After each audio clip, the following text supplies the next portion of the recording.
अस्सलाम वालेकुम। आज मैं आपको कुरान पाक की 21वीं सूरह अंबिया के बारे में बताऊंगी। ये मक्की सूरह है। इसके 7 रुकू और 12 आयात हैं। इस सूरह के नाम रखने का मकसद है क्योंकि इस सूरह में बहुत से अंबिया इकराम का ज़िक्र है। मसलन हज़रत मूसा अलैहिस्सलाम का, हज़रत ईसा अलैहिस्सलाम का, हज़रत लूत अलैहिस्सलाम का, हज़रत हारून अलैहिस्सलाम का और हज़रत इब्राहीम अलैहिस्सलाम का और हुज़ूर सल्लल्लाहु अलैहि वसल्लम का। इस सूरह में इस्लाम के बुनियादी हकूक़ का तज़किरा किया गया है। तौहीद, नमाज, रोज़ा, ज़कात और हज के बारे में बताया गया है और क़यामत के बारे में इसका ज़िक्र है। मुशरिकीन मक्का ने हुज़ूर सल्लल्लाहु अलैहि वसल्लम की नबूवत से इनकार किया, इसके बारे में ज़िक्र है। वो लोग हुज़ूर सल्लल्लाहु अलैहि वसल्लम को भी एक आम इंसान समझते थे, इसलिए उन पर ईमान नहीं लाते थे। काफिर कहते थे कि वो अपनी कोई निशानी लाएं कि वो पैगंबर हैं। तो अल्लाह ताला ने कहा, कुरान जो मैंने इन पर उतारा है वो मौजज़ा ही तो है। कुफ़ार फ़रिश्तों को अल्लाह की बेटियां कहा करते थे, तो अल्लाह ने कहा, फ़रिश्तों को मैंने अपनी इबादत के लिए पैदा किया है, वो एक नूरानी मखलूक हैं। अल्लाह ताला ने ज़मीन व आसमान की पैदाइश के मुतल्लिक़ बताया है और कहा है कि अल्लाह एक है, और ये कहा कि क़यामत के रोज़ वो दीवार टूट जाएगी जिसने याजूज माजूज को रोक के रखा है।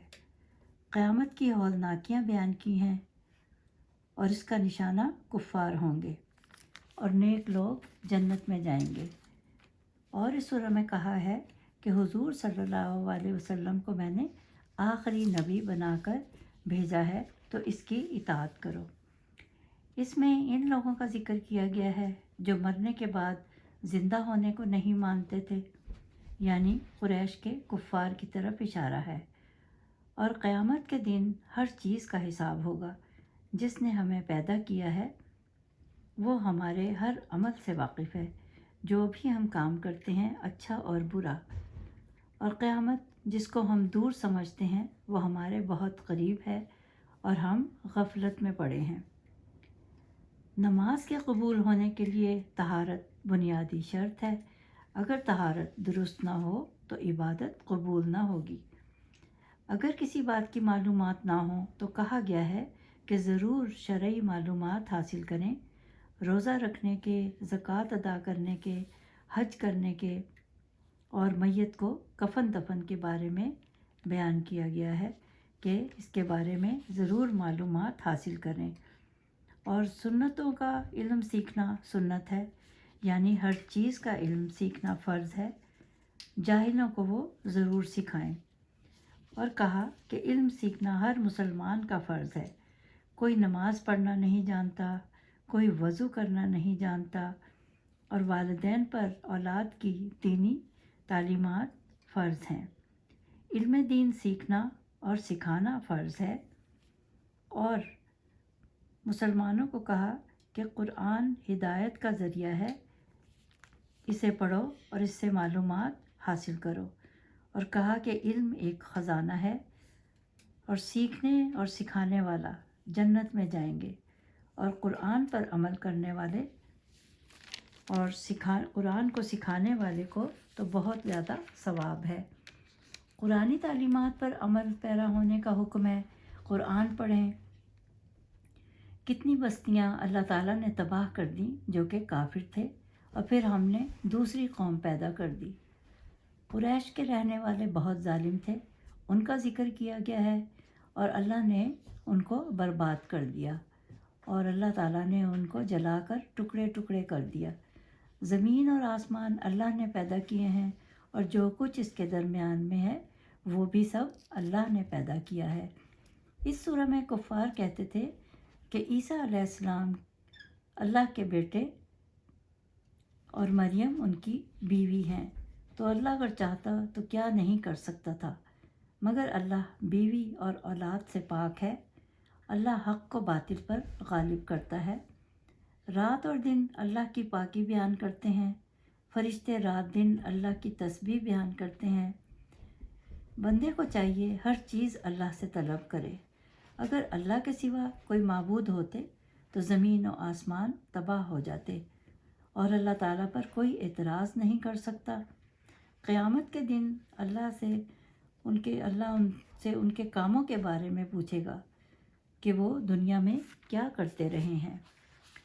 فرشتے زمین پر رہنے والے ایمان والوں کی شفاعت کرتے ہیں اور وہ آسمان پر بھی نیک لوگوں کی شفاعت ضرور کریں گے، اور وہ اللہ تعالیٰ سے بخشش مانگتے ہیں نیک لوگوں کی جو ایمان لاتے ہیں ایک خدا پر، اس کی تعلیمات پر، اور پھر اللہ تعالیٰ ان کو معاف کر دیں گے۔ ابو جہل ہر وقت حضور صلی اللہ علیہ وسلم کا مذاق اڑاتا تھا، تو اللہ تعالیٰ نے کہا کہ اے حبیب حضور صلی اللہ علیہ وسلم کو کہ تم فکر نہ کرو، آخرت میں یہ عذاب ضرور دیکھیں گے، اور کہا کہ انسان بہت جلد باز ہے اور جلد بازی کی عادت کی وجہ سے وہ نقصان اٹھاتا ہے، بلکہ سکون اور اطمینان سے کام کرنے والا نقصان سے بچ جاتا ہے۔ ہر مسلمان کو چاہیے کہ جلد بازی سے بچے۔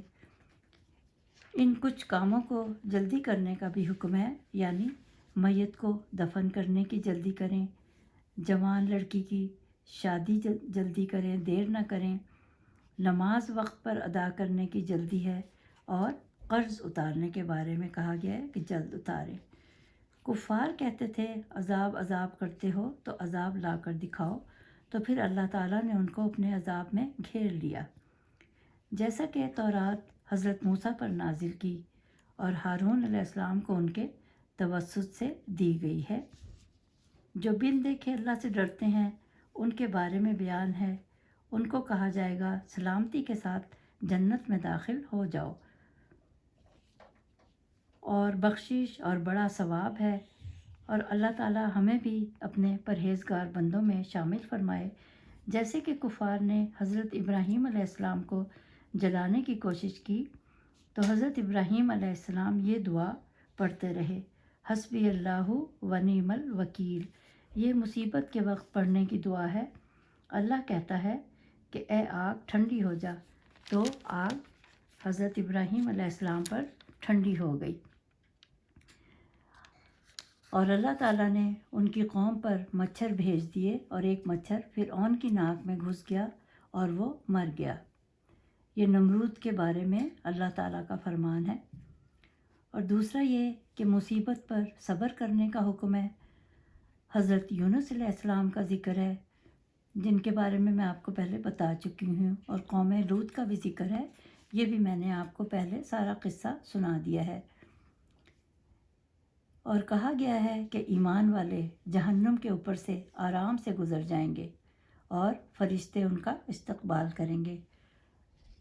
آپ کو میں اس سورہ کے پڑھنے کے کچھ فضائل بتا دوں کہ اگر آپ پریشان حال ہیں، مایوسی رہتی ہے، تو 3 بار سورہ کی تلاوت کریں 21 دن تک، تمام پریشانی دور ہو جائے گی۔ اور اگر دشمن ستاتے ہیں تو 25 بار روزانہ ختم دلوائیں، دشمن زیر ہو جائے گا۔ ویسے تو ہر سورہ کے بہت سے فضائل ہیں۔ امید ہے آپ کو یہ خلاصہ پسند آیا ہوگا۔ خدا حافظ۔